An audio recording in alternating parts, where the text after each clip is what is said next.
ನನ್ನ ಜನರನ್ನ ಸಂತೈಸಿರಿ ಸಂತೈಸಿರಿ, ಯೆರೂಸಲೇಮಿನ ಸಂಗಡ ಹೃದಯಾಂಗಮವಾಗಿ ಮಾತಾಡಿರಿ. ಅದಕ್ಕೆ ಗಡು ತೀರಿತು, ವಿಧಿಸಿದ ದೋಷ ಫಲವೆಲ್ಲ ನೆರವೇರಿತು ಅಂತ ಹೇಳಿ ದೇವರು ಹೇಳ್ತಾ ಇದ್ದಾನೆ.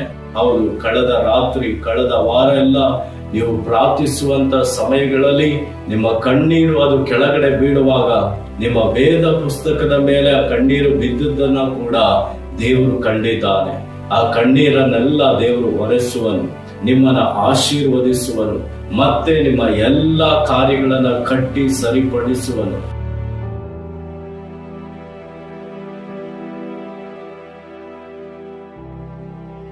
ನಿಮ್ಮ ಕಣ್ಣೀರನ್ನ ಒರೆಸಿಕೊಳ್ಳಿರಿ, ಇನ್ನು ಅದ್ಭುತಗಳನ್ನ ನೀವು ನೋಡುವಿರಿ, ದೇವರ ಆಶ್ಚರ್ಯ ಕಾರ್ಯಗಳನ್ನ ನೀವು ಅನುಭವಿಸುವಿರಿ.